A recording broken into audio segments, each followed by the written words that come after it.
It's a great day to talk hockey with Grant McCagg on HabsCast. Thank you, Mr. Dick Irvin Jr. What a fabulous day to talk hockey on HabsCast. So glad you could join me. I'm your host, Grant McCagg.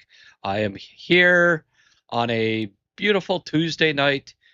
We got more rain today, but it's sunny. Seems to be sunny whenever the podcast's on. Rains at other times. I don't know what it is. It doesn't rain on HabsCast. So welcome. Hey,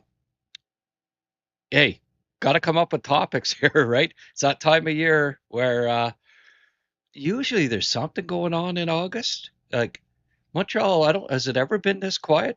The last bit of news was like early August, Vinny Rohr being loaned to Zug for the season. That seemed like that was the big news, right? The last time there was any news of any sort. So it's long overdue. So I came up with another topic. Look, I made a video. I was going to put it up on Patreon, but I've changed my mind because it really helps drive home the fact. My topic for tonight: should Owen Beck be in the starting lineup to start the season, and is it possible that he could replace Danault on the wing, or like at center, and Danault can maybe play with Evans or whatever the case may be. Maybe Beck ends up playing on the wing, but let's have a look. Just, well, we'll have a look at the stats in a minute, but I uh I took a look at the one game where he played a semi regular role. He played 15 games for the Habs this season. Only one where he got more than 12 minutes in ice time. I got the video on that. I was going to put it up on Patreon, but you know what? I made the decision here, and I'm going to look. It's going to probably result in a strike or whatever you want to call it there. I'm going to show you some NHL game footage from Beck here. The one game where he played 13 minutes, the one game where he scored a goal. Hey, no coincidence that he scored in the one game that he actually played a half decent amount, right? It was against Pittsburgh. But for me to properly break down Beck's play at the NHL level, because that's where he's going to be playing, I need to show NHL footage. So I'm going to break my regular rule here tonight. There's a good chance I'll lose monetization on this. I know for sure I'll get flagged or a copyright. So if a few of you want to throw me a few bucks into the super chat to help offset the monetization that I'll be losing from views, it'd be much appreciated. I'm certainly not expecting it, but if you can, it would go a long way to help offset the monetary loss that I'll be facing for showing NHL footage on YouTube. But hey, it's going to make for a good show, a better show. That's the main thing here, right? You guys have supported me. You're my backbone. So every now and then, I'll take a chance on not on losing some monetization from YouTube to help accentuate my point and to give you guys the coverage, the video footage that you deserve for being such loyal supporters of HabsCast. Look, there's a video here. I'll get to that in a minute, but I want to show. Look, when I delve deeper into the stats and compared Owen Beck to the bottom two centers on the team, as far as hits per 60, shots per 60, block shots per 60, goals against per 60, which I think is an important stat. Something really stood out. And I'm going to show that to you. Now, there's a caveat here that you know, Beck didn't play on the penalty kill when he was in Montreal, and Evans and Danault did. So you expect their goals against per 60 to be, a bit higher because every 60 minutes that you're on the penalty kill, you're on the ice for more goals against than every 60 minutes even strength. It's just simple mathematics. However, it's not, you know, they still play 80% of the time or 90% of the time at even strength. So it's still by far the most important um, stat.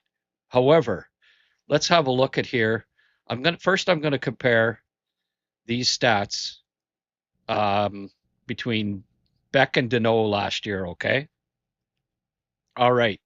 In the 15 games that Beck played, now this is absolutely amazing, folks. He was on the ice for one goal against in 15 games. One, just one goal. The opponent scored one goal when Owen Beck was on the ice for the Montreal Canadiens this past season. His goals against per 60 was 0.44. All right. In those 15 games that he played with the Habs, the team's goal against was 2.44. That's a goal against differential, right? Goals against per 60 versus team's uh, goal against average, plus 2 goals. All right. That every 60 minutes that he was on the ice, he was plus 2 in goals against differential. Now, that compared to the team, I've never seen, I know, again, it's not a full season, so you can't say, well, this is what it would be over a full season, but 15 games is still a pretty decent snapshot. Plus 2 is the highest I've ever seen in a goals against differential between a player and a team. So he was outstanding defensively in the 15 games that he played for the Canadiens. It's fair to say he didn't hurt the team. One goal against in 15 games that he played. It's incredible. Now, Phil Danault, on the other hand, okay, so 0.44 for Owen Beck. Phil Danault last season, 3.70. He was on the ice for 3.70 goals against per 60. Now, it's a little inflated because he also killed penalties, but even if you take that into account, I mean, 0.44 to 3.70, it's a huge difference, right? Now, the team's goals against in those games was 2.68.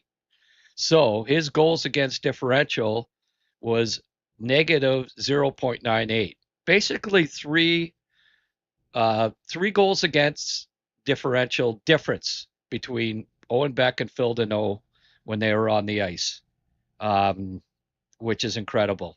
It's telling. It tells you that defensively, Owen Beck was much more efficient than Phil Danault was when he was on the ice last season. Now, um, again, like this shows you right here, right? One goal against while on the ice in 15 games for Beck, 72 goals against while on the ice in 75 games for Danault.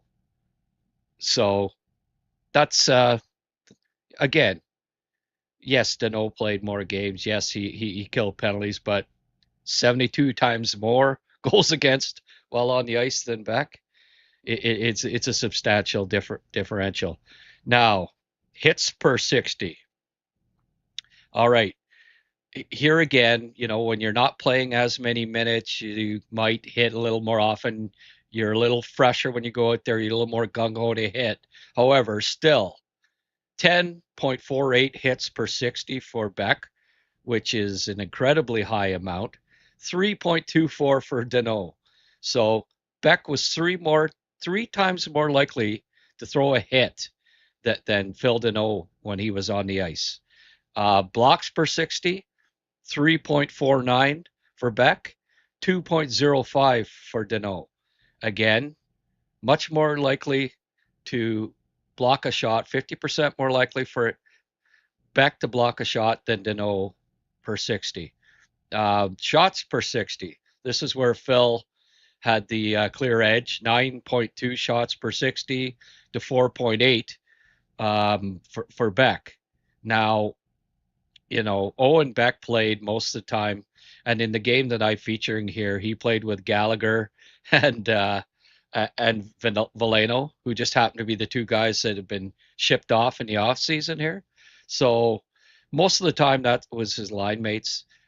He safe to say they're not elite NHL playmakers, and Beck didn't get a lot of shots, but the key thing here too is shooting percentage, right? Like Beck scored on one of his few shots, and his shooting percentage was 9.2% because of it. Danault 6.6%. So you'd like that to be reversed. Actually, you would like Beck to be taking 9 shots every 60 minutes, and Danault to be taking 4.8, because he's got the pop gun shot, and Beck actually has a lethal wrist shot. And when he does finally get a regular role with the Habs, when he's playing more than 8-9 minutes a game, and not just with the likes of Gallagher and Veleno, he's going to shoot more and he's going to score goals. Now, the other thing too with Beck here is that he erred on the side of caution, because clearly he was on the ice for 1 goal against in 15 games. Like, he hung back, right? Wanted to make sure first and foremost that he wasn't hurting the ice, hurting the team defensively, and he didn't necessarily push the envelope when it came to offense when he was on the ice. And that's fine. Look, if you're on the ice for 1 goal against every 15 games, you're clearly not hurting the team in any way, shape, or form. But here's maybe the most interesting stat last year: face-off percentage. Phil Danault, regarded as one of the best face-off men in the NHL, and he has been over the past decade. 56.2%. Owen Beck, 58.7% on face-offs. For a young player who's played as few NHL games as Owen Beck has, that is an absolutely incredible stat. Again, it's not a huge sample size, so we can't, say, well, he's going to be a 60-plus face-off guy for his NHL career, but you cannot find too many, kids his age with his lack of experience to come into the league and to have anything close to that kind of face-off percentage.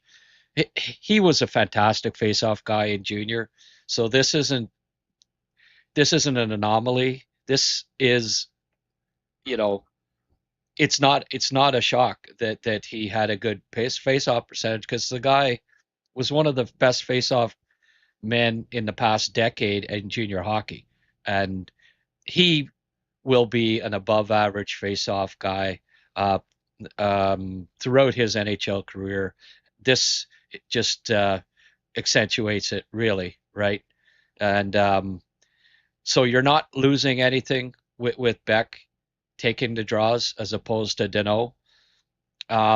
Points per game, you look at that: 0.87 for Danault, 0.44 for Beck. Now, that was the one, when we're talking about small sample sizes and where you say, well, that hits per 60 wouldn't be as high. The goals against differential and goals against per 60 wouldn't be as high if he played more. Well, the same goes for his points per 60, right?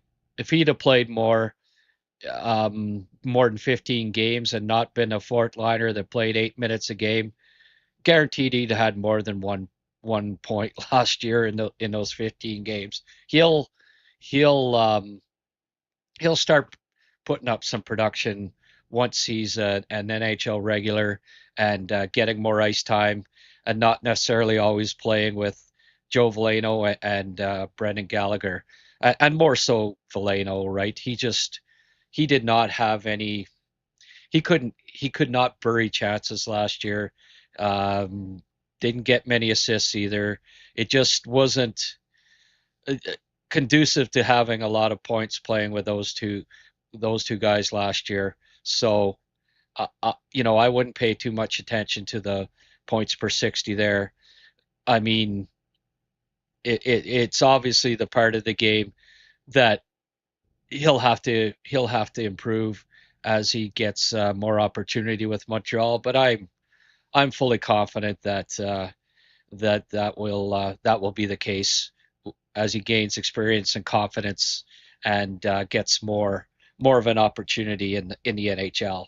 But you know, overall, those stats just clearly favor Beck last season over Danault. And Danault's on the decline here. If he starts the season like he did last year and is because he really struggled the first half. I mean, it's one of the reasons why LA gave him away for a second round pick. Um, he just wasn't very good. And when he came to Montreal, he wasn't very good either.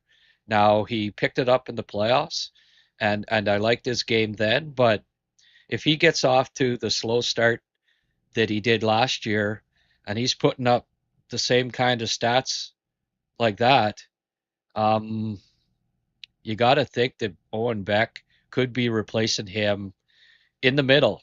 You know, I'm not saying Danault out of the lineup altogether, but it could be Danault playing with Evans on Danault Evans Anderson on a super checking line or whatever the case may be, and maybe have Beck centering Bolduc and whoever Bolduc and Doc on the third line.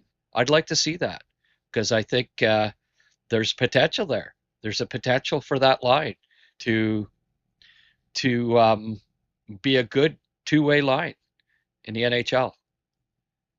Now, let's also look at Beck versus Evans, just so you get the other bottom two center that was playing for the Habs, right? Well, let's have a look here. Beck 10.48 hits per 60, Evans 5.11. So twice twice as likely. Oh, wait a sec here. I just want to double check something. 10.48. Yeah, okay. 10.48. So twice as likely to throw a hit every 60 minutes. Like throughout a period, throughout a game, he's going to throw twice as many hits as Jake Evans. Blocks per 60.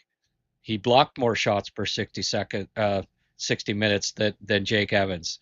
And that's one where typically, there's a fair amount of block shots on the penalty kill. So there's where, you know, it's clear that Beck was blocking more shots than Evans and Danault, because you actually probably block more shots on the PK because the puck's in your zone just about the whole time, right? So he was a shot blocker more frequently than both of these guys. Goals against per 60. All right, look at this now. 0.44 for Beck, 4.08 for Jake Evans when he was on the ice last year. Jake Evans, the first half of the year, he was not very good. And on the PK especially, it just seemed like he was not stopping anything. Now, obviously it gets inflated because he kills penalties regularly. However, the difference there is stark. It's 3.5 goals difference against every 60 minutes that they played. It is ridiculous. It's a ridiculous spread. Now, Montreal's goals against average was higher when Evans in the 68 games that Evans played than Beck in the 15. But you got to think part of that is because Beck was better defensively than Evans was, right? I mean, 0.44 goals against per 60 versus four. It only goes, only stands to show that the goals against would be higher in the games that Evans played than when Beck played. Now, several of his games came when Evans was out of the lineup. That's when Beck kind of got an opportunity, right? And when he did play center, I thought he was quite effective. He played center in this game that I'm going to be showing you against Pittsburgh, and you know, it was quite effective.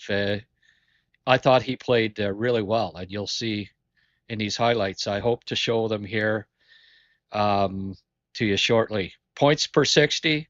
There's there's where Evans had the edge, right? He had 1.38 points per 60 to Beck's 0.44. But again, um, you know, you it's a small sample size on Beck. That will only be higher in the future. And he played when he did play, it was usually with Veleno and Gallagher, who did not produce a lot of points last year, especially Veleno. Evans got he got ice time with a lot of different players, but um, you know, players have put up more points as a rule than Beck, and also when you're playing 8-10 minutes a game, it's not easy to get rolled in defensively, right? And but that's the one area that Beck, where Evans had the edge on Beck last year was the points. Do I think that in his prime that Beck can score as much or more than Evans? Yes, I do. So I see that changing in the future here. Okay. Now, face-off percentage. Got to give credit to Evans for increasing his face-off percentage 55.9, and Beck still was better though, 58.7. And again, Beck maybe didn't face as strong a face guys on the draw overall.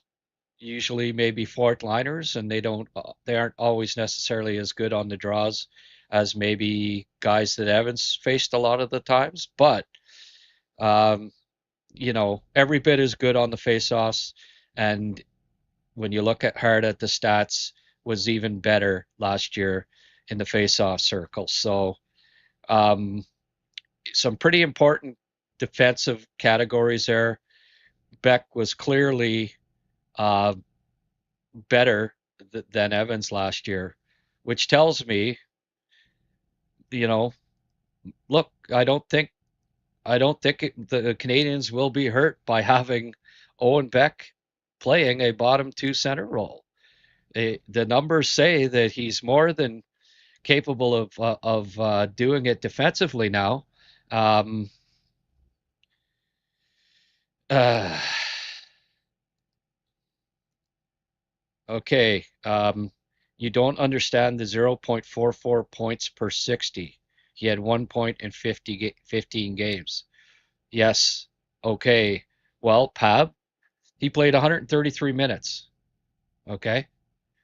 So you divide 133 by 60 minutes. It comes to 2.2. 2.2. You divide 1 point by 2.2 something, and you get 0.44. Right? Like he played 15 games and he only averaged, 8 to 9 minutes a game. Then that's why, right? Um, that's why 0.44. That's how you average it out. Look what the Swede did here. He gifted 10 HabsCast memberships. Wow. That's mighty white of you, ATC Swede. Welcome back to the podcast, Magnus. Thank you so much. That's pretty cool.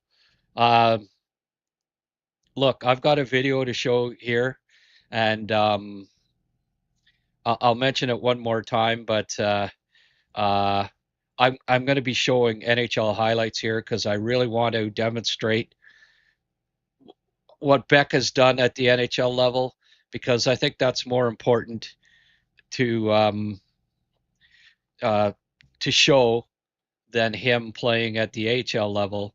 Look, he's had some looks in the NHL. I've got the highlights of the only game where he played more than 12 minutes last season, and it's a better barometer. I don't think it's fair to show. I've scouted prospects for a lot of years, and when they're playing, like a Russian prospect, for instance, playing in the KHL or whatever, and he um, plays like 5 minutes a night. You can't fairly uh, you can't scout that and identify real fairly how what a player's offensive upside is or defense or anything really. It's tough. And so what I did was I took the one game where he had a semi-regular role. It was 13 and a half minutes. And look, because I'm going to be showing this video, I'm uh, it's what it means is that I'm going to get uh, you know there's a good chance I'll lose the monetization on this episode from YouTube as a result. And if I mean, obviously, Magnus there, thank you so much. The 10 memberships, that goes a long way.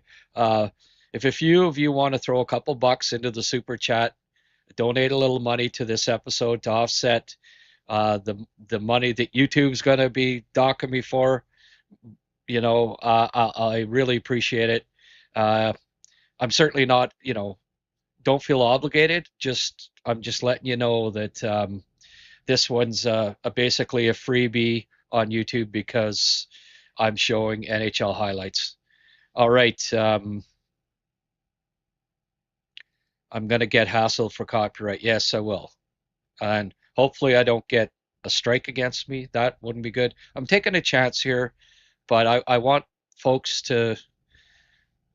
We'll see what happens. You know, I'm gonna break it down, stop the video, explain things, and hopefully that they'll just stop monetization and there won't be like a strike against me or any of that. I don't think they'll you know a content strike. It'll just be copyright infringement and you can't be monetized. So any income that would come in, I won't get from um, and there's Magnus again. 200 krona this time. Okay, man. Uh, okay, when I say a few of you, I meant more than just Magnus, okay? The Swede's making, look, I know there's no, um, and he does it again. Okay. I guess Trump didn't hit you guys hard with tariffs, eh? You guys got a little more money than us Canadians. um, Magnus, thank you so kindly. And yeah, I don't know what to say. Thank you. That's he gifted 10 HabsCast memberships and 400 krona, which is uh, which is pretty crazy. Is it 30 bucks? I thought it was $16 or I thought Mark said it was $16. Is it 30? Oh, right, 16. It's 32 each time. Wow. Okay. Magnus, you're the best, my friend. Thank you. Thank you so much. All right. Sorry, I'm at a bit of a lost words here. Uh, okay. Well, let's get to the video here, and I'll start breaking it down. This was against Pittsburgh, where he scored his goal. Oh, I've got a pretty cool. I got to bring this up here. Do I have it on here? Yeah, I do. This was after he scored his goal. That a good shot or what, eh?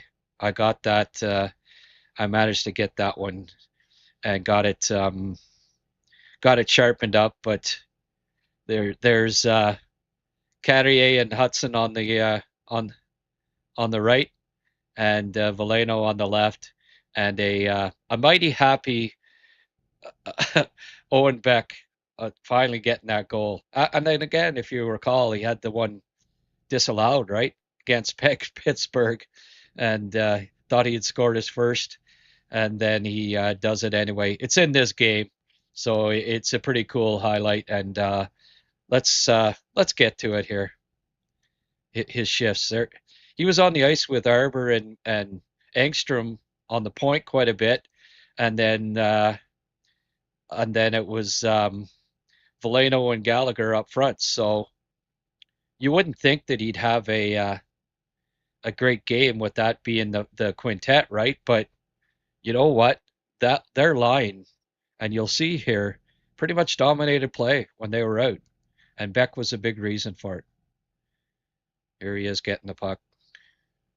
Yes, I got back the editing tools in Instat, which cuts my editing time about in half, which is great. But there was a good play by him. Gets to the puck in the corner here. Another good play. Like he should have had a second assist there.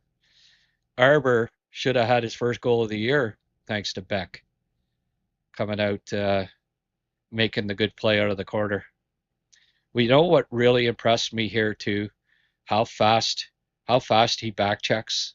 The guy can move. Here you get a sample of it. You know, I watch a lot of prospect video, and there's none of them that are skating like Beck. He can really he can move. He's there's no problems with the pace with Owen Beck out there, and that's another reason why, you know, him replacing Danault at center would be a major upgrade in back checking speed and just speed in general. He's a lot faster. He's a lot quicker than Danault is now. Look at this play here by him. He damn near had one right there. That was damn close. Like he could have had 2 or 3 in this game actually. And again, look at, do you see the speed on the back check there? Catches right up to the guy, hassles him. The guy gives up the puck. Back to Lehner. Back up to Beck. He gets it in. Another good smart play. Gets the puck again. Doesn't get it through. Yeah, he is definitely quick for sure, Sheldon. Look at, if he'd have got the puck there, Valeno, you know, there's a few times if it would have been Demidov that he was out there with, Beck has 2 or 3 goals. Wouldn't even mind maybe seeing him with Demidov a bit. See him get to the puck there? Like good, the hustle, and quickness. Like it comes back behind here. Look at this. Oh yeah, he's a lot faster than Florian. There's no doubt about that. More ready for the NHL in that regard, you know. Look at this deflection here. Look at how close he came to scoring again. But that was a really nice, we'll see it here if you see him. Really nice deflection by him. Like he was super in this game. He really was. Here, he comes in. Nice, like he deflected that out of the air and got to the puck, kicked it ahead. He was a real factor in this game. Here he comes. This is his goal. Look at the speed and then the shot. Beautiful, beautiful goal. There's where I got the screenshot from. Look at him, About friggin' time, Poor guy, he'd played like 20 NHL games and finally gets that first one. Beautiful. And Fowler, it's kind of cool that Fowler was there too, right? Because teammates in Laval most of the year, But look at the speed and the shot. NHL speed and shot on display right there, folks. Woo. That's a Messier. That's a Mark Messier type release right there. He's going to score some goals. There's no doubt about that. See, he got back and he got his stick on, just got a piece of that to bug the guy when he was shooting.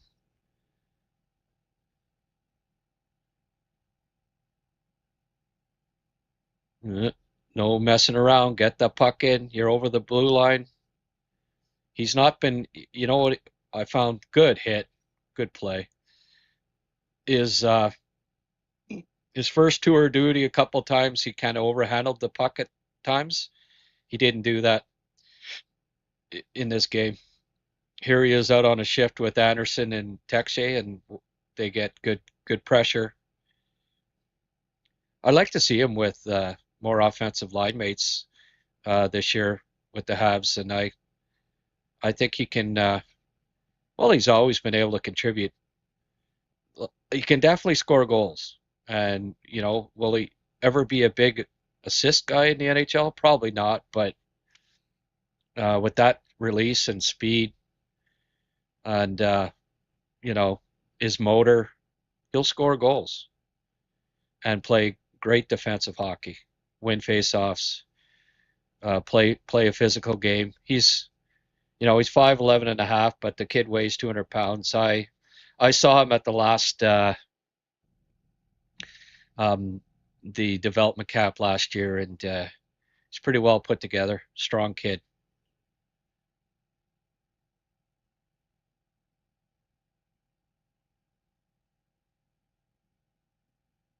Good work by him again. Look at him.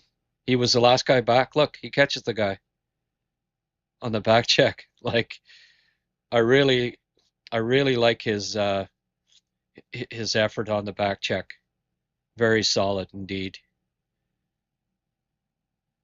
They might even stop this video, eh? I better stop here. What's going to probably happen here is that they shut down the feed, right?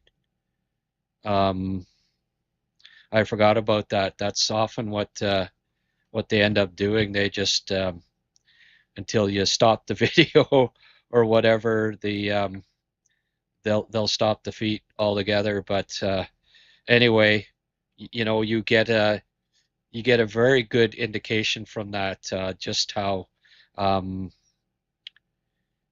much potential he's got, and he doesn't hurt the team at all when he's out there. It's just he's got the motor, he's got the tenacity, he's got the defensive awareness, good positioning. You've seen enough, okay? I don't want to, because what happens is they end up shutting down the stream altogether. So, like I say, folks, I wish I could show the whole thing, but I'm gonna get flagged, and I won't be able to monetize this show. But that's okay. Sometimes I got to give you guys a little treat, little extra treat there. So that's yeah. That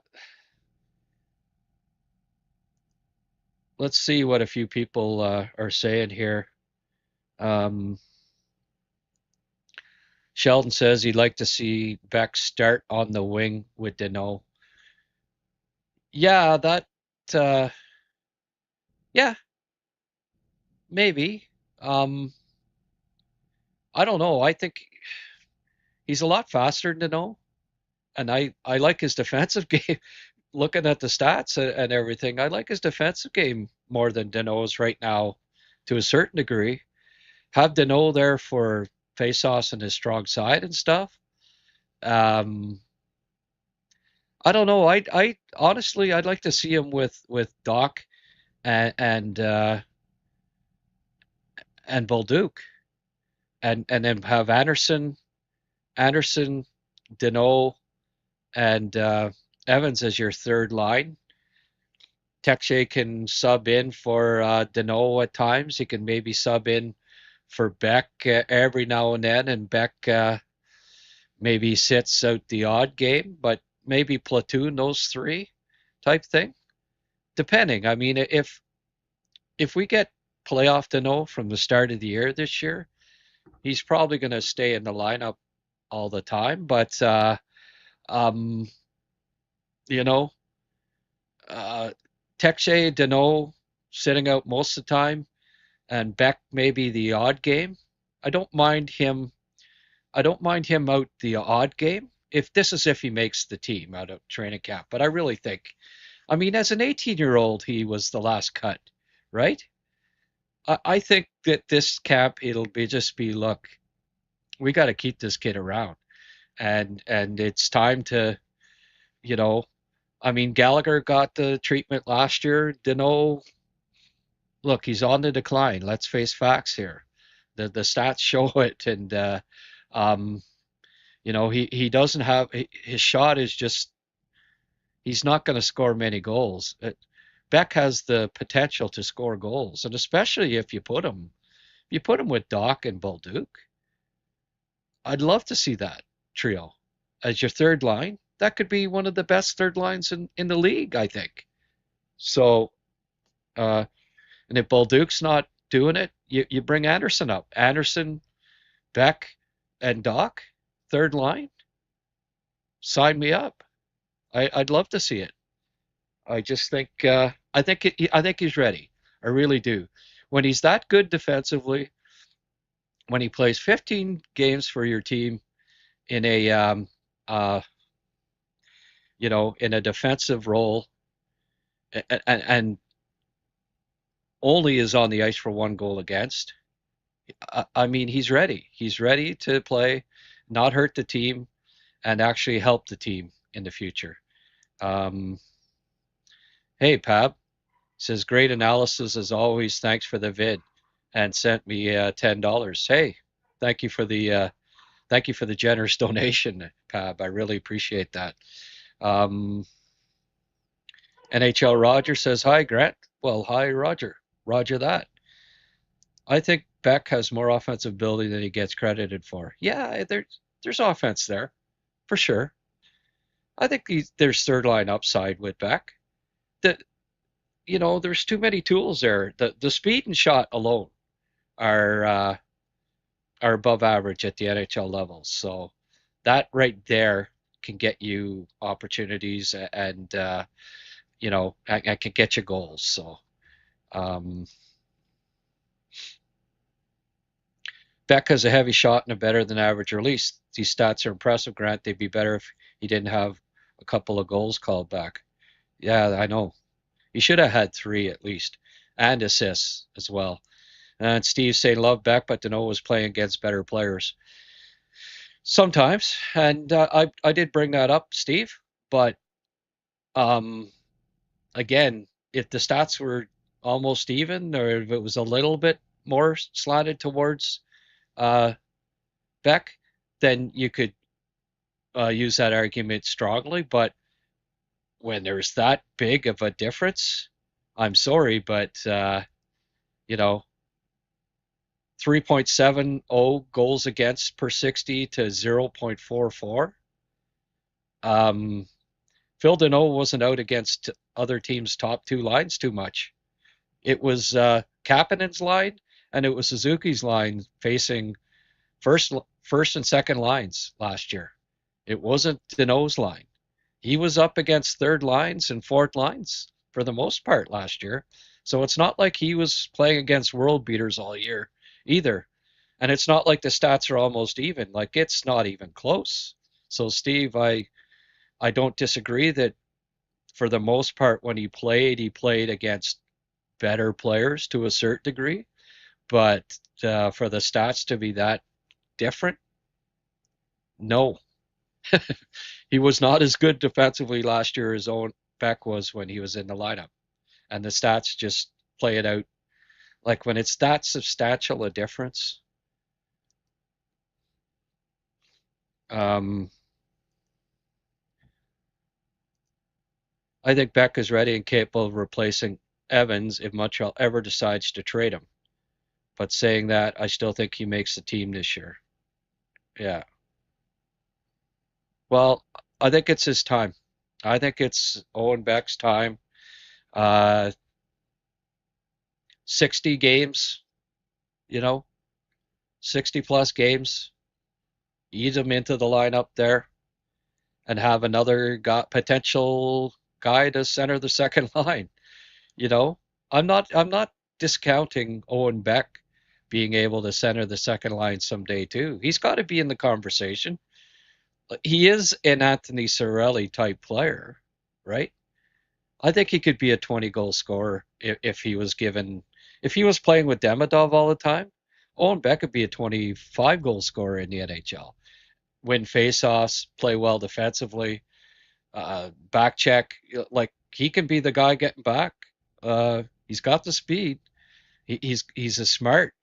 I mean, the guy was OHL Scholastic Player of the Year 2 years in a row. He's no dummy. He's smart.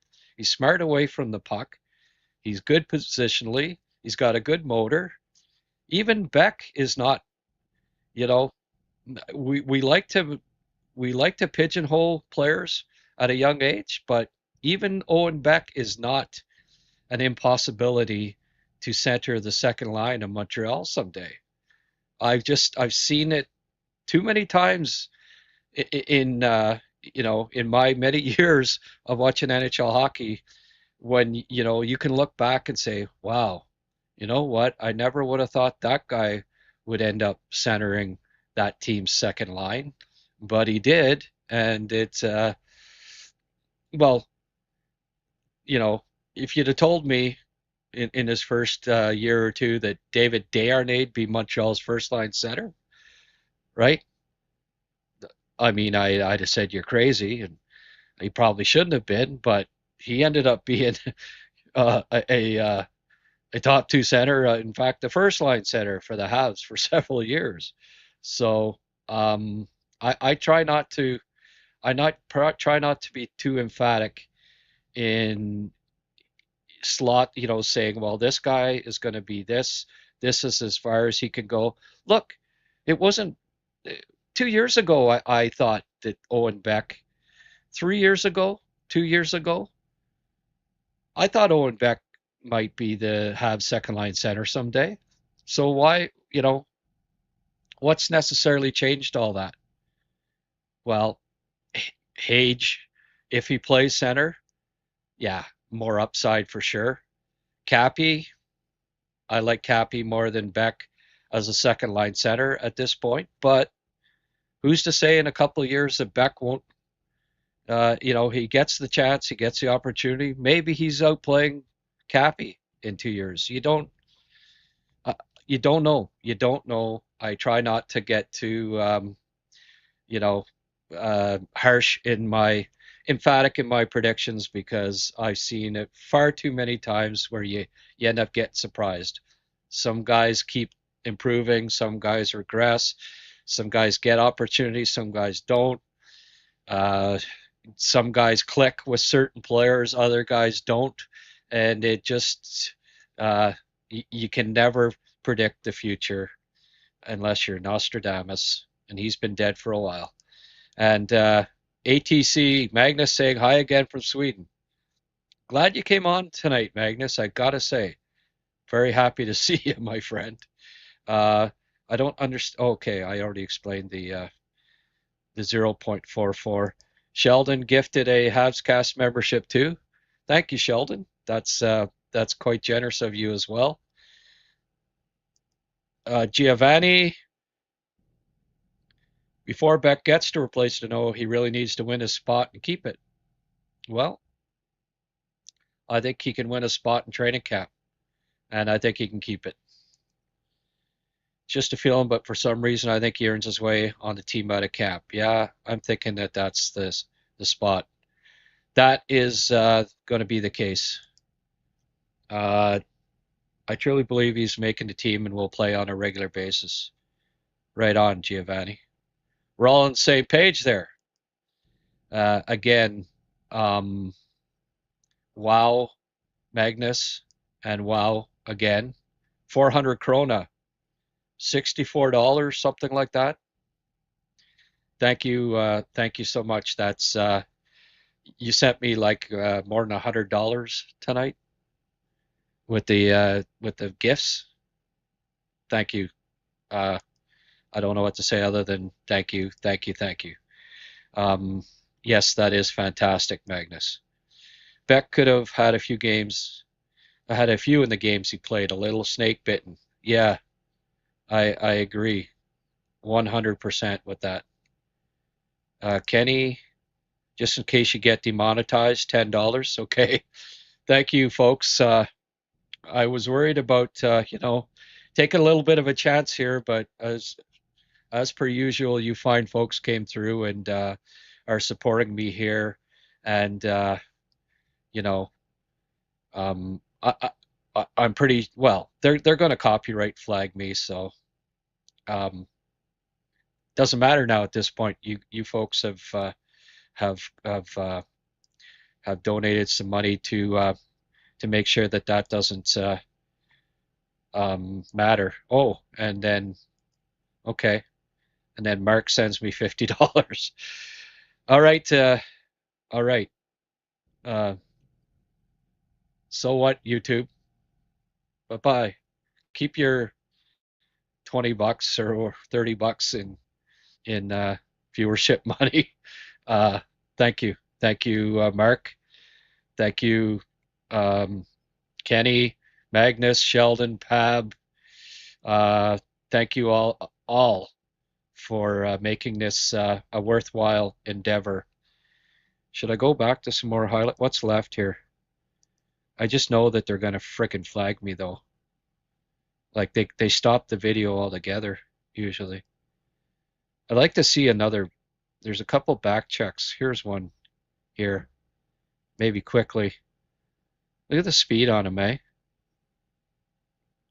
He's just so much faster than Danault getting back, and it is important at center to get back into the play and to break up. You know, to be uh, to be able to pressure guys and especially to thwart 3-on-2s. And I just think plus with Montreal's speed, he just fits the profile, you know, better than a plodding pop gun shot Danault. As much as I like Phil Danault and what he's done in the past and what he did in the playoffs, he was a warrior. He played better. Um, I just, I'd like to see him playing with Evans. They take the strong sides. They end up taking faceoffs. If you've got Evans and Danault playing together, and they take draws on their strong sides, the strong faceoff dots for both of them, I think combined they can win. They could both go over 60% in the faceoff circle, uh, and that would be puck possession for that line would be really good. And then you've got Beck winning 55 probably percent of the draws and bringing that speed and back checking and offensive ability that I think he has to line with Bolduc and Doc. Tell me what you think of that. And that's a good point too, Ken.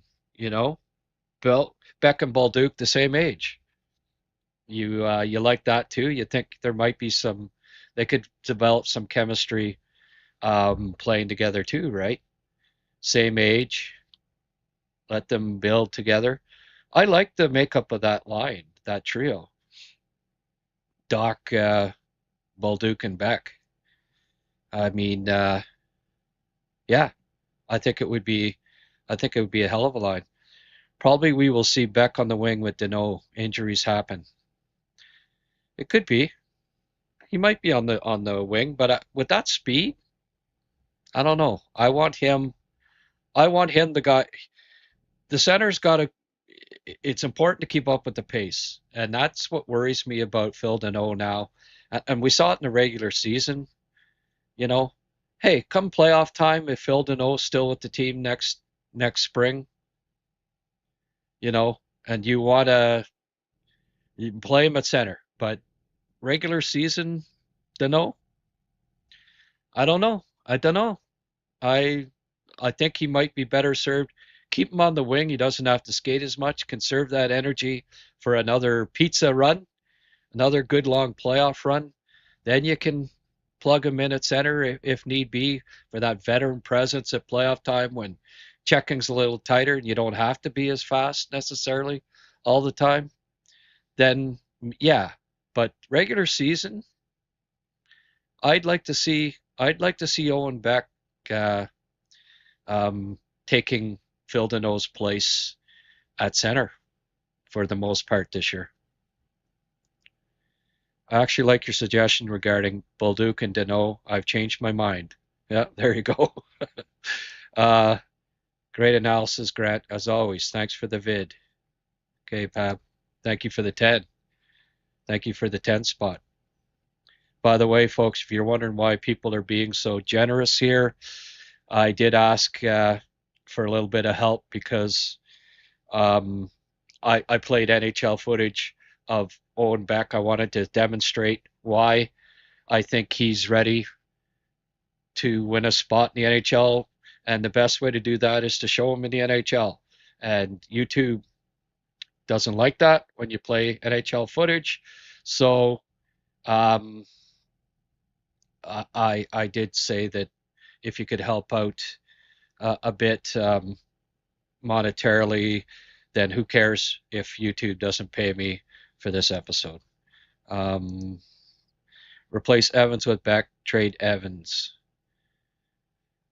Uh, well,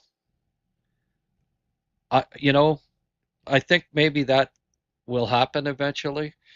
But Evans is he grew on me again in the playoffs there.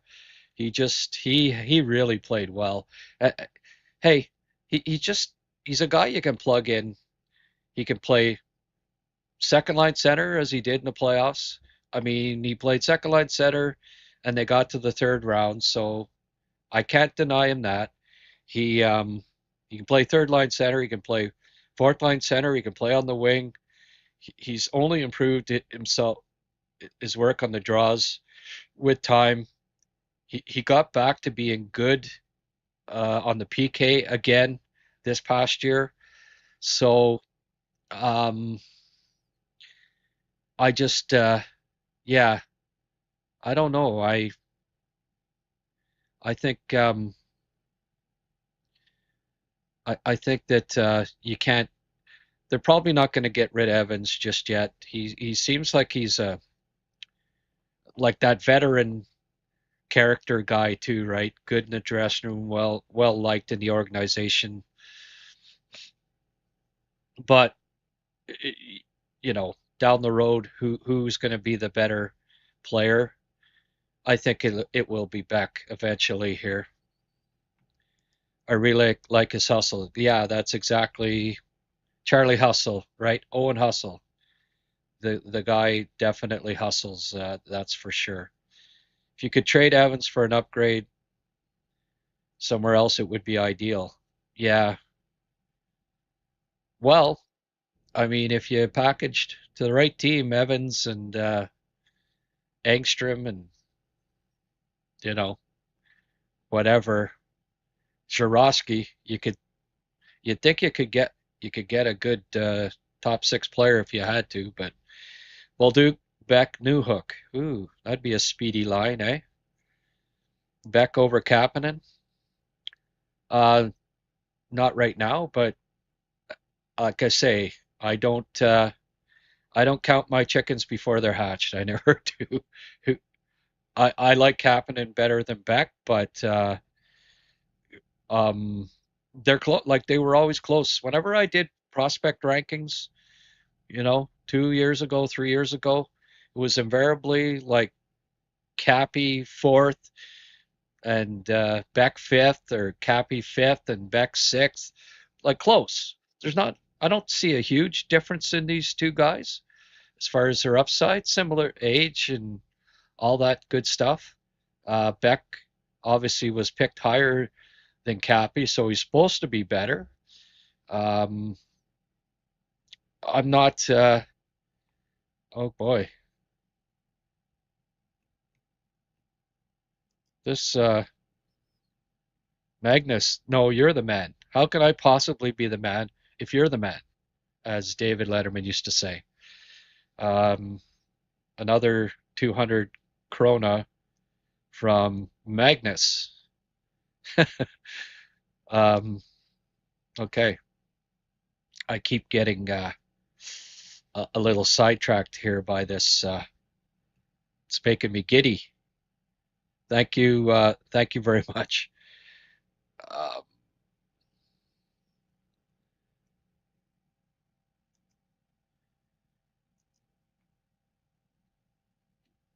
I see Evans taking over the nose spot and Beck.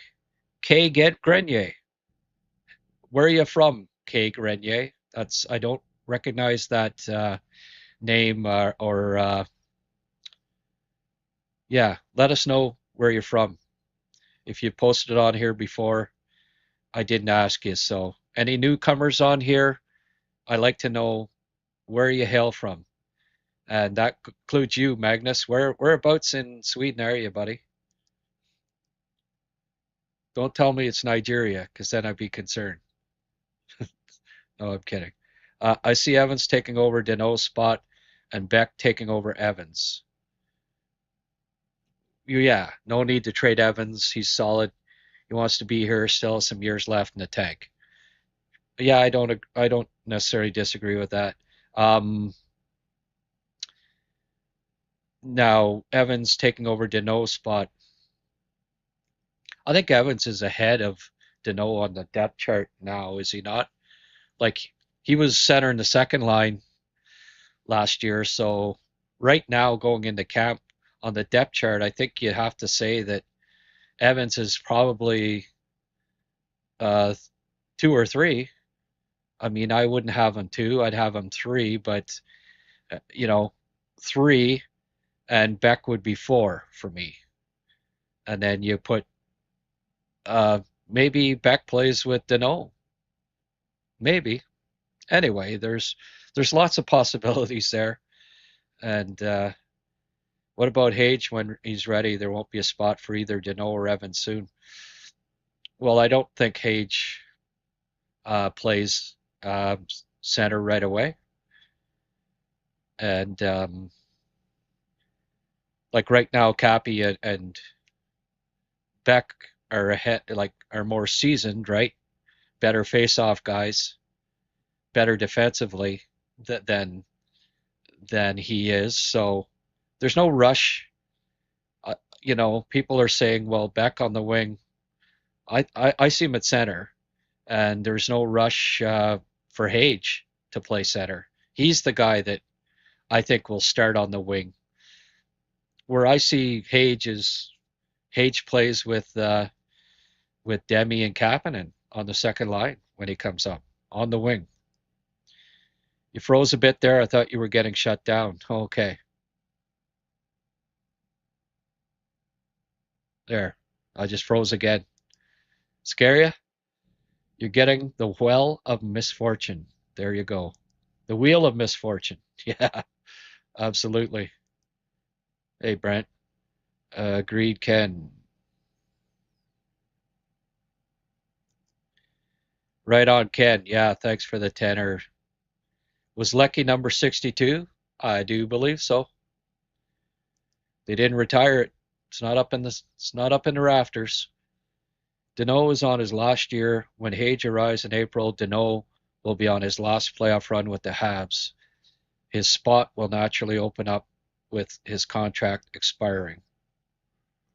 If he even, it's even a possibility that he's gone at the trade deadline, but yeah, I think they probably want to keep him around that veteran presence for one more playoff run, right?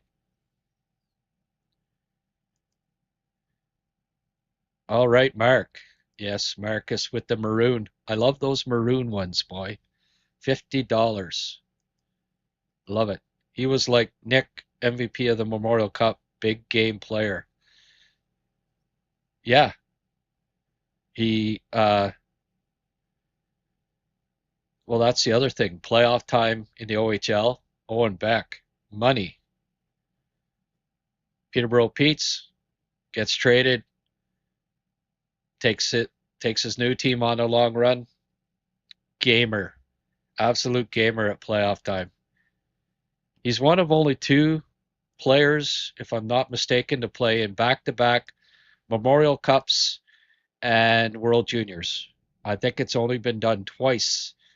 Uh, Canadiens have only done it twice, and Owen Beck is one of them. Back-to-back Memorial Cups and World Juniors, which is like that's a hell of a feat, right? Just have a quick look here. 22 games with the Petes, 8 goals, 8 assists, 16 points, and just a fantastic two-way game. Won every bloody face-off. He was a rental 2 years in a row there. Peterborough picked him up for a run, and that's exactly what happened. He took him all the way to the Mem Cup. Then the next year with Peterborough, Saginaw picks him up. By the way, in Saginaw, 32 games, 18 goals, 33 assists, 51 points with Saginaw. He had 81 points in 57 games his last year at junior. So the kid can produce. He's got a scoring touch. And then, of course, in the playoffs, takes Saginaw all the way. So, you know, a very, very impressive CHL Scholastic Player of the Year. All right. Sorry, I thought he was 2 years in a row. I guess he wasn't. Then in 2021-22, OHL Scholastic Player of the Year and CHL Scholastic Player of the Year. That's where I got the back-to-back. It was a double, but just in the same year. So smartest kid in all of, and I think maybe the next year he didn't even go to school, so that's why he didn't win it. But then the following year, OHL champ, gold medal with the World Junior team, right? So they make it to the Memorial Cup. Then the next year, one better, CHL Memorial Cup All-Star team, CHL Memorial Cup champ, CHL Memorial Cup MVP, and 69.3% face-off percentage at the World Juniors that year. So this kid's ready. This kid is ready for prime time. Bring him on, baby. I think it's and right, Tim. He is known as a gym rat, so he'll be ready. He'll have a great friggin' off season as he always does, and show up at camp ready to. Hey, the kid's ready, right? After that friggin' resume, he's played 2 years now. 2 years of Laval, paid his dues, point per game in the playoffs for Laval, by the way. The only he was really good. He was the best. I thought he was their best forward in the playoffs. No surprise there, right? Owen Beck, great step up in the playoffs. I'd like to see him next year in the NHL playoffs. That's next step.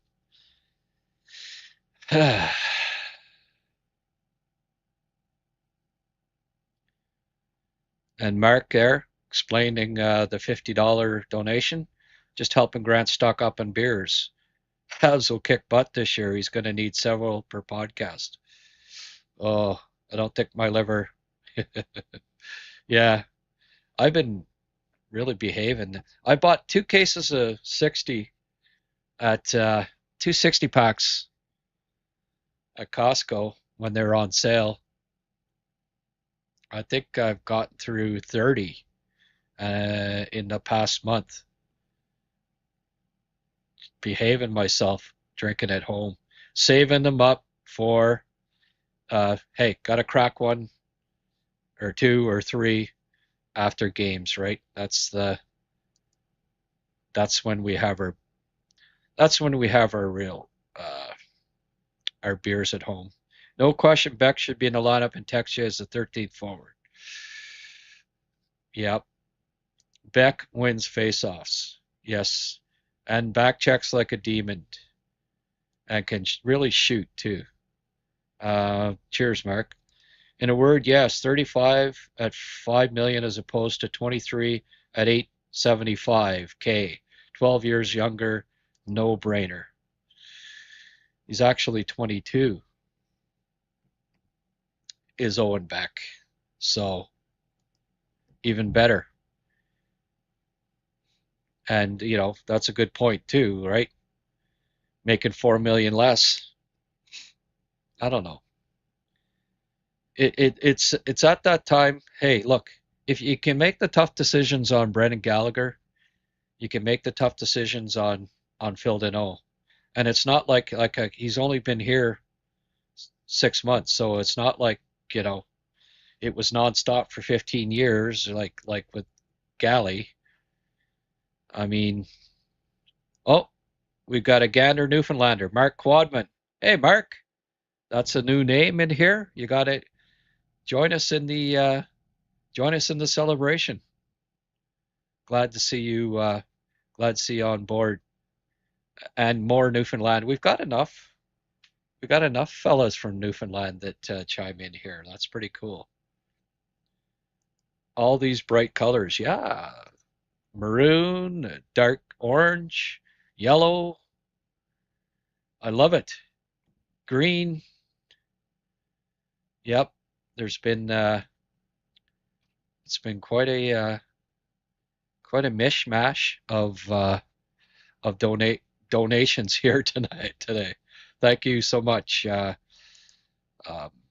nice to see all of the support for the channel. Yes. Gothenburg. Hey, okay. Nice. I've got some good friends that in the scouting business that are in crossover scouts that get into Gothenburg on occasion. They love their trips to Sweden. Beautiful country, beautiful people. Just like in Newfoundland. Gander, Newfoundland. 9/11, eh?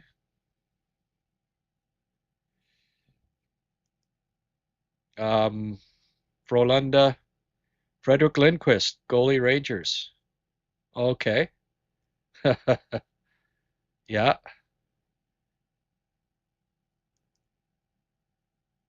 Henrik Lundqvist. I I was to Gothenburg 35 years ago. Wow. Evans always seems to step up at playoff time. Yeah, well, I don't think there's any rush to trade Evans. You need the vets too, right? Born in Montreal, living in Nova Scotia. Congrats on the great support. I also hope Beck gets to stay up as the 13th. He's ready. Yeah. I hope he's the ninth forward or seventh, center in the third line. Suzuki, Kapanen, Beck, Hage, all righties. Well, all right.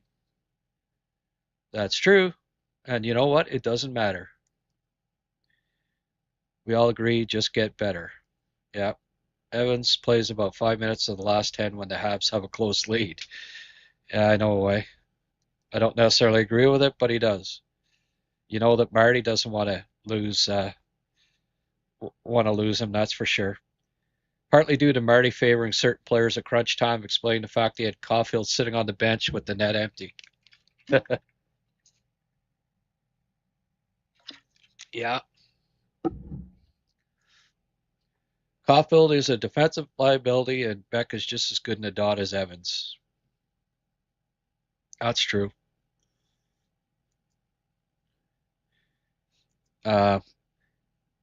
But like the just as good in the dot as Evans part, yes. But Caulfield, a defensive liability? Well, not anymore. And I think you corrected yourself there, isn't. Marty doesn't want Cole out there 6-on-5 blocking shots. Oh, this blocking shots thing. You think NHL coaches don't think that way? Oh, I don't want a guy blocking a shot. That's not how they're wired. Do you think Marty St. Louis, who was a Hockey Hall of Famer and you know MV, MVP, said to the coach, "Don't put me out, coach, the last 2 minutes because I might get hurt blocking a shot." If Marty St. Louis didn't freaking sit on the bench because he might get hurt blocking a shot, you think he's gonna think that way? That like that would be his mentality? Oh, I'm not gonna put out Cole Caulfield because he might get hurt blocking a shot. I don't. There's no coach in the NHL that thinks that way. I can guarantee you that. With Newhook being a better winger than C, and Danault being the only left-hand center that wins more faceoffs than he loses, don't see him getting traded. Yeah, well,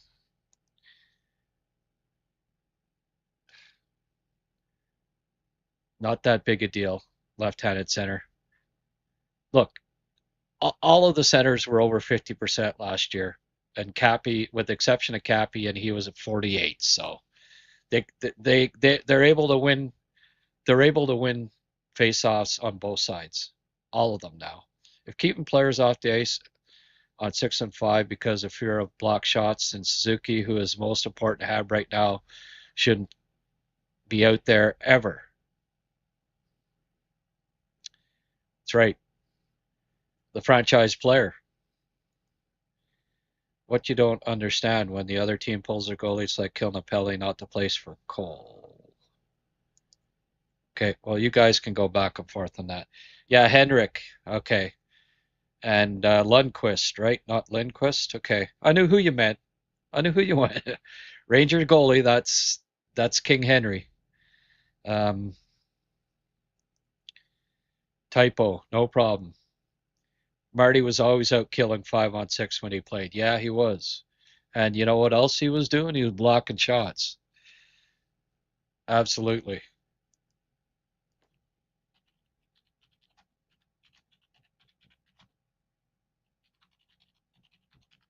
Just going to check something here.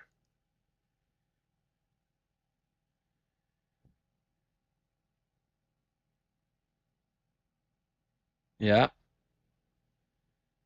in his prime, 64, 40, 48, 45 block shots.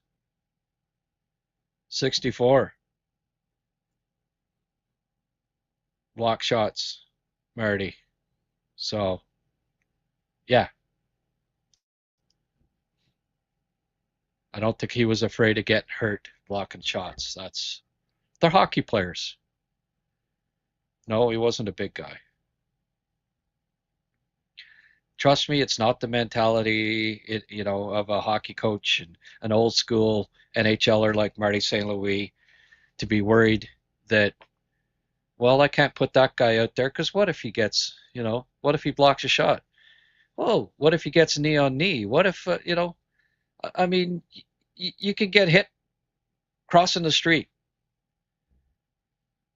So, I mean, it doesn't, I can guarantee you that there's no NHL coach, and especially former player like Marty St. Louis, sitting a guy on the bench because he's afraid that he might get hurt. Just not. Just like the argument that you don't put Slav on the power play on the PK in the future because he might block shot, like might get hurt blocking the shot. I find that to be a totally unfounded uh, comment. Okay, I seem to be all caught up here in the chat. Folks, if you don't mind, hit that like button, hit subscribe if you haven't already. I am oh, Rick Springhetti sent me his um his top 20 prospects. Very interesting, but really nice write-ups along with them here. Um, like he went over and above. I could see why it took him as long as he did to. I tell you, there's a few surprises in there. You're gonna like where he's got Alexei Cornway ranked. We'll just say that one's a bit of a surprise. Um, where he's got Logan Sawyer ranked might maybe surprise a few people, but really, really good job by Rick. And that those are going to be posted tomorrow. I wish I could make them free, but look, we've got it. We have to try to get a Patreon subscription base built up here. Uh, Look, I've got guys that I want writing for us this year, and I want to be able to compensate them a little bit. And to do that, I'm going to need to um, build up. I want to get at least 100 subscribers. And Paul Antoniadis was so kind as to donate 2 tickets to help with that cause. 2 tickets, and they're going to go to a somebody that subscribes that who's a member of HabsCast Patreon. Now, these seats, but first and foremost, though, tomorrow I'm posting Rick's top 20. You can go there tonight, folks, and check out what I did today was make Blaine Potfan's top 40 free. So you can go there, you can have a look at Blaine's top 40 for free. If you like what you see the work that these guys put into it, that I don't compensate them for because we don't have enough members yet. You know, maybe consider subscribing for $5 a month to HabsCast Patreon. Here's the site, and you know what, Mark? We're both right. The C is in the address when it. But if you type in patreon.com/the HabsCast, and just type that in, it'll send you right to it. So patreon.com/the HabsCast will send you right to the Patreon page. You can see Blaine's article there, top 40. You scroll down a bit because I think I've put about 20 scouting videos up since in the last 2 weeks. There's loads of content there for people, but it's $5 to subscribe. And I really, I'm doing a membership drive here to get over 100. I think we're at 74 members. Need to get over 100. That's the goal here. And, you'll be able to see Rick's top 20. It's going to be exclusive to Patreon. His top 20 rankings of Habs prospects, put a lot of work into it as usual, and he's got write-ups on each, which are, if you know Rick there, he's a thoughtful and a smart guy, and he's got some good profiles there. Look at this. This is the seed, okay? You see the arrow going down to the green circle with the black dot there? 124, section 124 is where these 2 seats are. Now, I'm going to hold the draw on September 20th. The game is September 26th, and if you can't go, you can sell the tickets, you can transfer them. I have them on my phone. I transfer them to the winner. Even if you're not in the Montreal area, you can sell them to somebody else, or you can gift them to somebody, or do whatever you want with it. But it doesn't have to be somebody in Montreal that wins these. $577 value, these 2 tickets. They're right at the blue line. You can't look, as a scout, that's exactly the perfect seat to sit in to scout a hockey game. The person that wins these 2 tickets will have prime, almost $600 value seats for the last exhibition game, Ottawa, Montreal, on September 26th. So if you can support the HabsCast Patreon membership drive, it would be much appreciated, as always. And I think, um, yeah, okay. Let's get, so again, for you guys that do subscribe, um, look for Rick's. You'll get it. You'll get it emailed to you tomorrow at some point after I do my handy dandy um, editing. Evan's great on the PK. You know what, Mr. Nicely? Evans sucked on the PK for most of last year. He may have been the worst penalty killer in the league, regular season. I mean, he was bad. He averaged per 60 on the penalty kill. He was 10 goals against every 60 minutes in the regular season on the penalty kill. He was horrid. I don't, and it bothered me. And I actually wouldn't have minded Jake Evans being traded at the deadline last year. I think I even talked about it because he was standing around. He wasn't playing well at all on the penalty kill. Might have been the worst penalty killer, and I don't say this lightly. Might have been the worst penalty killer in the league up until about game 70 last year. Game 60, I don't know what it was, but it was not pretty. He was standing around. It just, and I saw it time and time again. And the stats say it, like I've got them here. Uh, on the penalty kill, he was on the ice for 43 goals against on the penalty kill. Okay? Like, basically, he played double the ice time on the penalty kill. Like, he played 260 minutes last year on the PK. All right?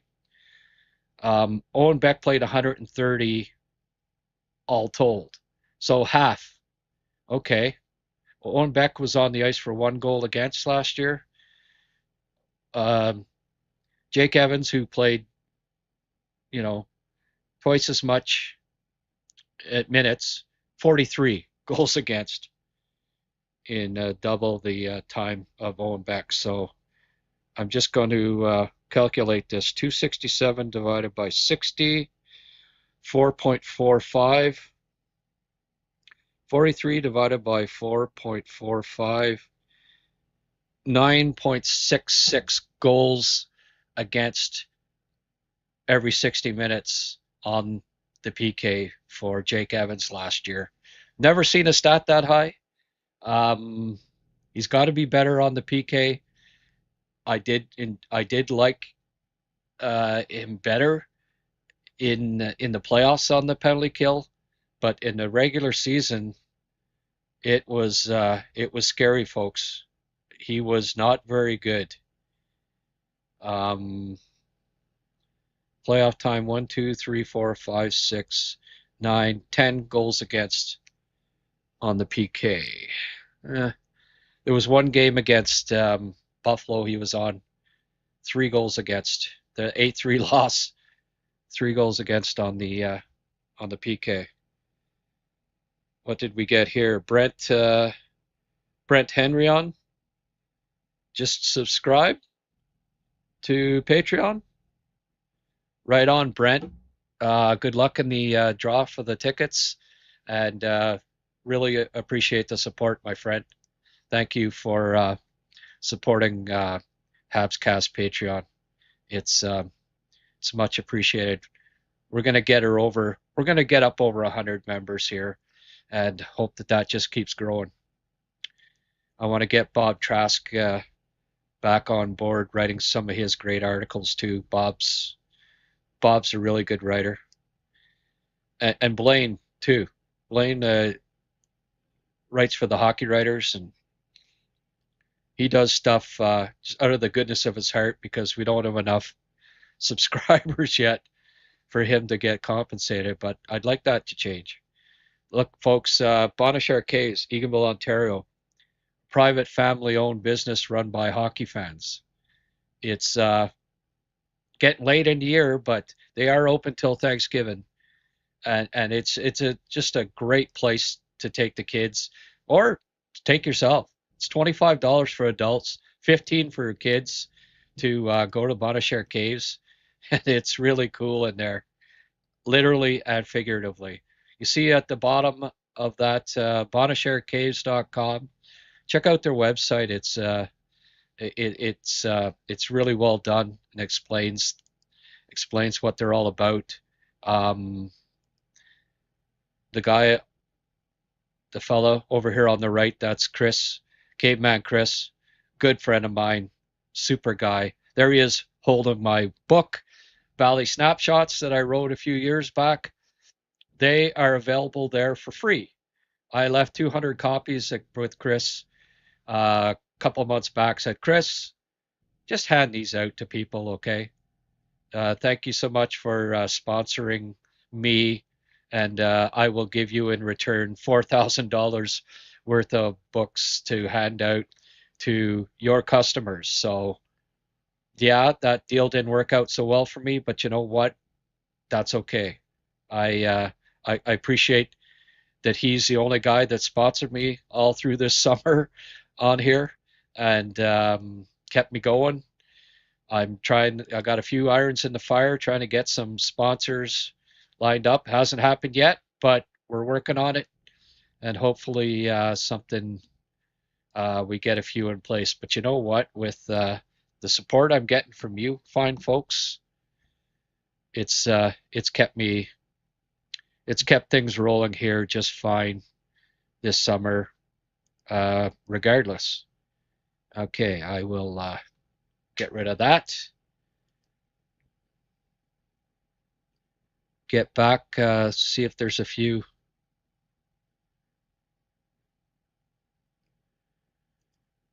I remember Evans had 11 points and 11 differential in the playoffs. In my opinion, he was valuable and outplayed many players on the team.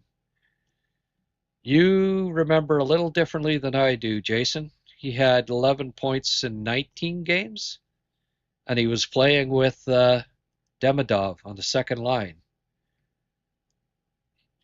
Or 9 points in 19 games, one of the two. Certainly wasn't 11 points in 11 games. But doesn't hurt when you're playing with Demidov as far as getting a few more points, right? He had 10 points in 19 games. So, yeah. But again, as I've stated more than once, Jason, I changed my mind on Jake in the playoffs. He did have a solid playoff, and I would keep him around. Only 35 likes. Grant needs more. Oh yeah, well, hit the like button, folks, if you can. We've got 635 watching on X, 57 here on HabsCast. If you're on X, hop on over, hit that like button, and give us your thoughts. You can't coach with what ifs. No, exactly. Laugh would be great on the PK right now. I think it's coming. Is Caneen the kid you're high on for the upcoming draft? Caneen. I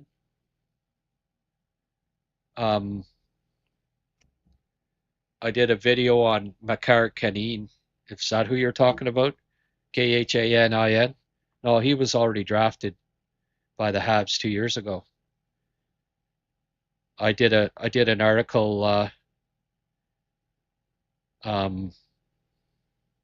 I did an article a couple of years ago. Oh no, it was a draft profile, and I put it up, and it was, and I called it the next Makar, and that's what he was, because his first name is Makar, and got a bit of grumbling in the comments. Oh, the next Makar. I thought you meant well. You can think whatever you want. He's the next Makar. There've been no other Makars drafted since Cale Makar, and his name happens to be Makar. His first name, but it's still his name. So the next Makar, and I did a video on him, and I actually liked him in his draft year. He showed some potential, and I actually sent a video off to a couple of scouts in the Habs too, and I don't know if it had any influence or not, but um, seventh round came along, and Montreal Canadiens picked Makar Kanin in the seventh round, and nobody had him. He wasn't ranked anywhere, you know, completely off the radar. But I do a pretty deep dive into Russian prospects there some years, and well, every year I usually find a couple that are off the beaten track a bit, and he was one of them. And I thought it was kind of cool when the Habs ended up picking him in the seventh round. Grant, considering there is nothing going on regarding NHL news, these have been fantastic shows. We really appreciate all your hard work. All right, Sheldon, I thank you. Brian Wild mentioned how hard you work, Grant. Nobody works as hard as you. It was nice of him to acknowledge you. Oh, yeah? Brian mentioned that on sick, I guess. Brian's a good guy. One of the nice ones, Brian Wild. He knows we worked together for a year covering the Habs, and yeah, I put in a lot of 16-hour days. There's a lot of times for the podcast I haven't even had a chance to eat before I wrap things up at like 9 o'clock at night. I just hey, got to be prepared, right? But it's fun. I'm learning all these different things. I'm getting better with the graphics. When you're a one-man show, it's you know, it keeps you busy. But hey, I work hard because doing I'm doing what I love. So yeah, it's all good.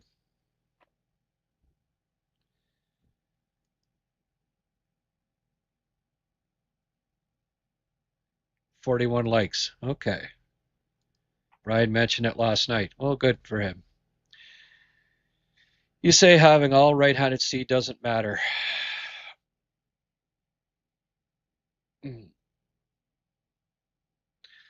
How many times last year Demidov was waiting for a one-timer that never came? How many times did Demidov get one-timers that he fanned on? Ken. Just as many as one-timers that didn't come. Demidov had all sorts of one-timers. Never clicked. He'd fan on it, or it'd go wide, or he'd break a stick. That happened about 50 times. I don't always agree with Wild's take, but he is enthusiastic. Oh yeah, Brian's a good guy. Brian and I go back. Oh, that was nice of him to say. Can't all agree with nobody agrees with anybody all the time, that's for sure. Although I have to say, Ken, you and I are usually on the same page. That much I can tell you. Okay, well, I did not think that I'd be getting 100 minutes out of this podcast, but then I said, you know what? I'm going to show this friggin' video. I was going to put it on Patreon. I said, no. Rick sent me his, so we have that to put up on Patreon tomorrow to hopefully draw a couple of more subscribers. Folks, I'd really like it, you know. I'm getting typically one person to subscribe a show here to Patreon a night, but I'd like that to be two. Can one more person throw $5 Canadian in there, see what it's all about? I'm telling you, you're not going to be disappointed in the coverage that you're getting there.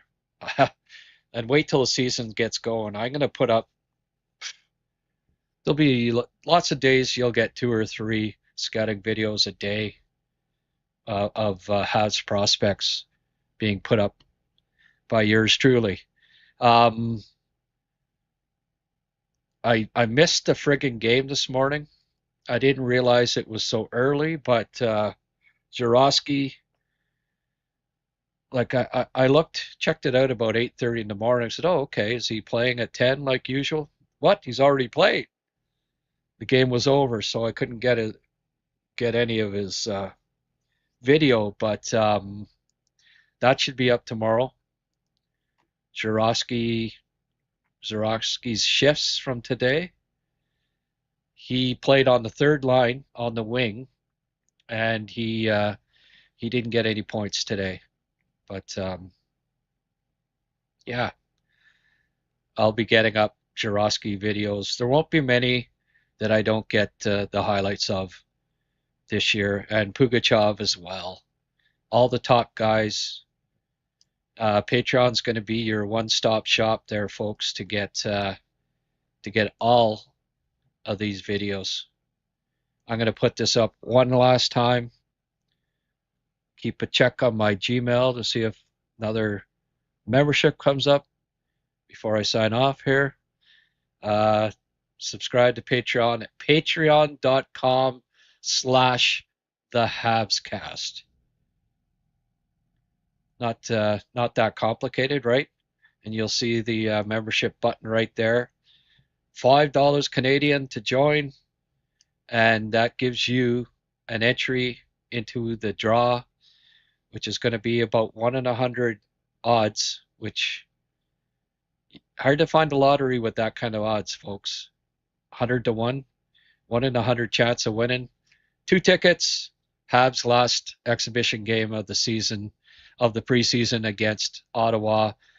Section 124. There's a seat right there. Beautiful. Couldn't ask for a better spot. I like not being right at center. I like being at the blue line. For scouting, perfect. And hey, we'll get you on the friggin' show too if you end up winning the tickets, and tell us all about your experience in section 124 of the Bell Center. Ottawa versus Montreal exhibition game should be fun. All right, a little Q&A here quickly. Might as well go till the top of the hour. Got any questions for me, folks? Anything about the draft? Anything about Habs prospects? Let me have them if you do, and I'll try to answer them here. I'll go another 18 minutes if you've got some questions for me. And the I thought another membership came in, but that was another beep.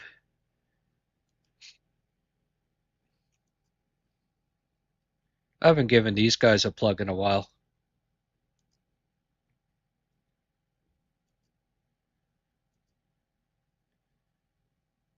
Magnus gifts another 5 HabsCast memberships.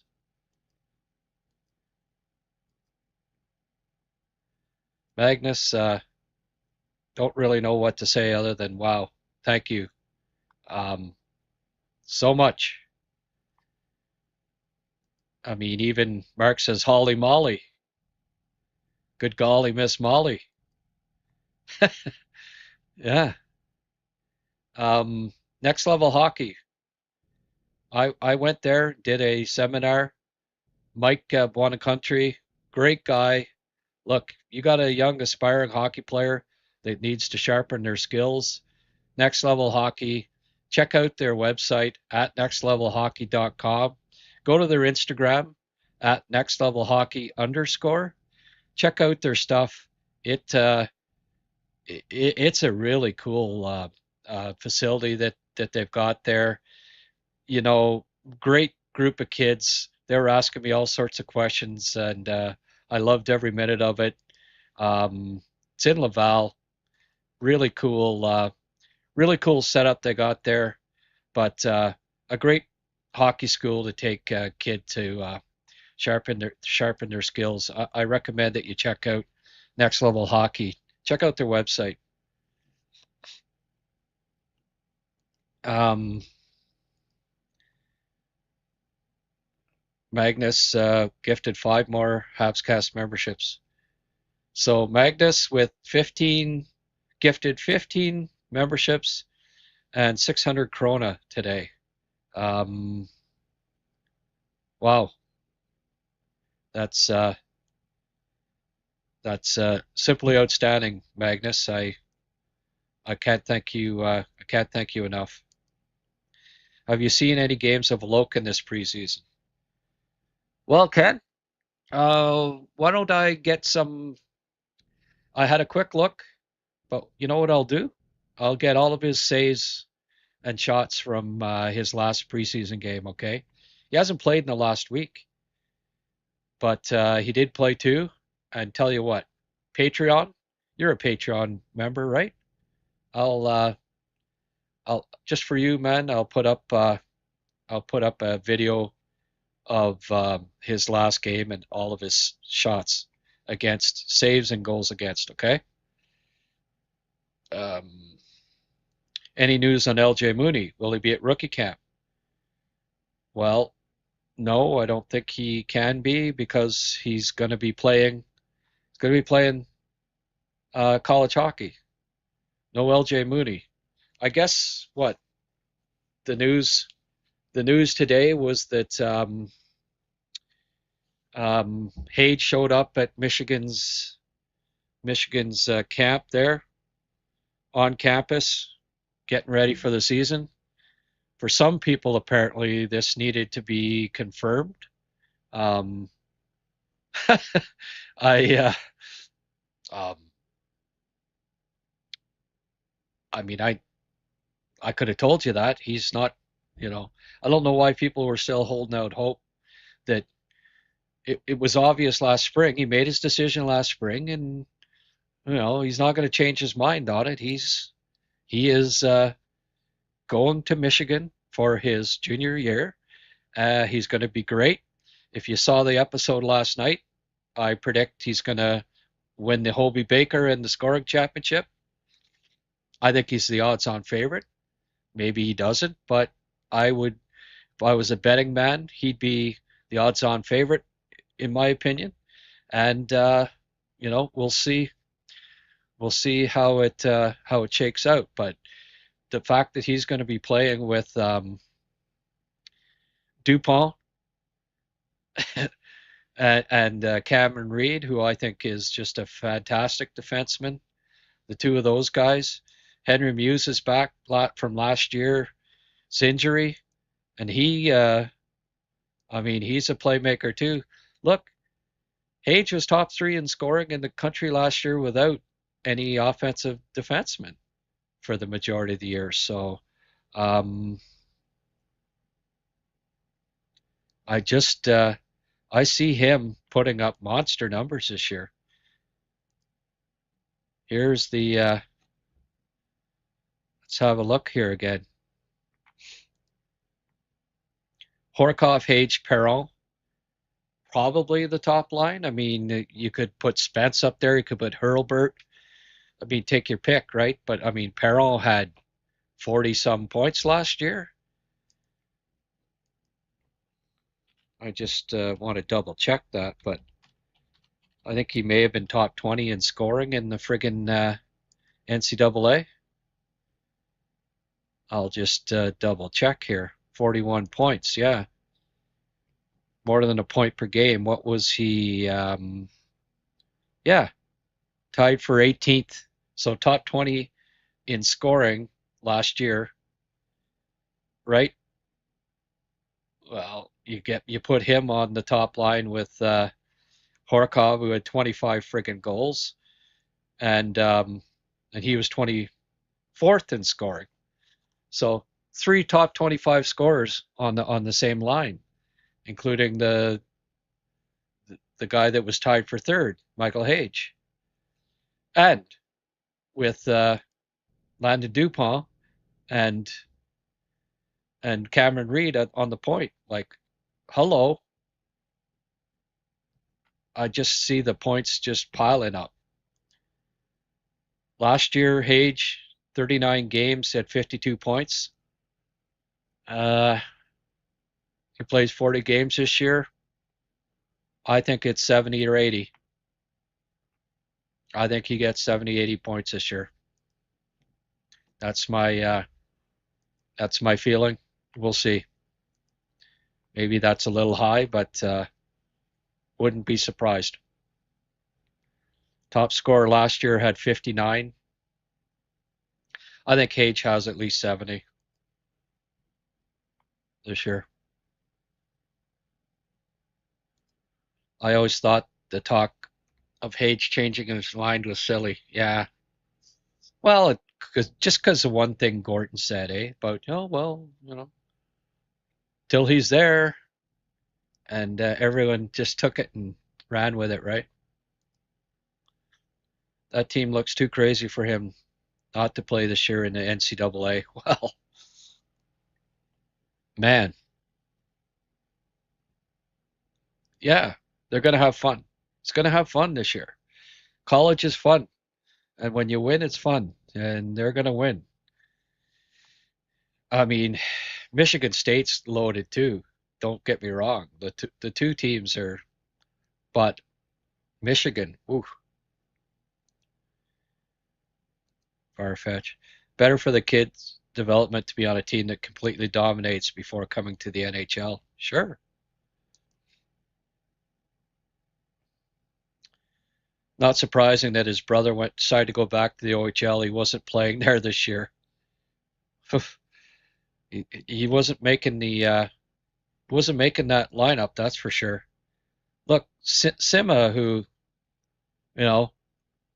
had a really solid OHL career, he might be on the outside looking in. Aiden Park had a really good.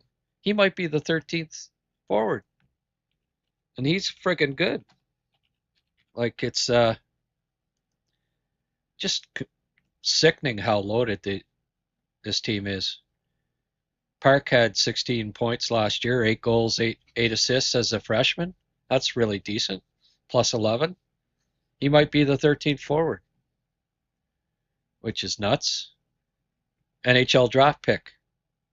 Imagine college team might have a drafted player that's extra forward. That just shows you how deep they are. It's crazy. Absolutely crazy. All right, I guess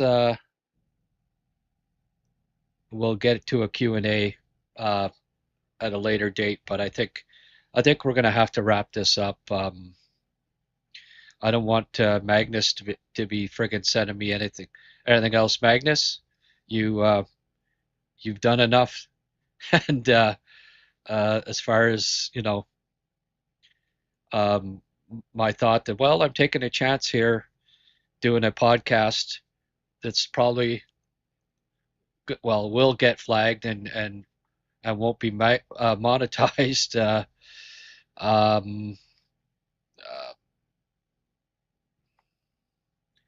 You guys came through. That's not really it. That's not really a surprise. As always, guys, you're the best. We have the best Habs community here, bar none. Thank you so much. Yes, Mark, Magnus is cut off officially. All right. Okay. Any ideas on a topic for tomorrow night? Anyone? I don't think a Volokin show would get too many people in, eh? You gave me a thumbs up anyway? Oh, okay. Backhanded compliment or what? Thanks, Joe. Good night, Grant. Great show as always. You aren't making any YouTube dollars off this one. No, I'm not. With the debt Michigan has, I wonder the odds that Michael's brother would have made the team. No, he would not have made the team. Oh, okay. Well, Joe, thank you for the thumbs up. After you go back and watch the show, you're going to say, geez, like 2 thumbs up. And mostly because of you folks and Magnus and Mark in particular. Thanks, guys, for the avid support, fervent support, whatever word you want to use, whatever superlative. I don't know that there is a proper one for Magnus, but um, thank you so much, everyone. Have a great night. I'll see you tomorrow night. I'll figure something out, come up with another topic for tomorrow night. Okay? All right, everybody, have a great night, and we'll see you. Um, oh, okay. We'll see you tomorrow. We'll see you tomorrow night, 7 p.m. sharp. Hope to see you there. Bye for now.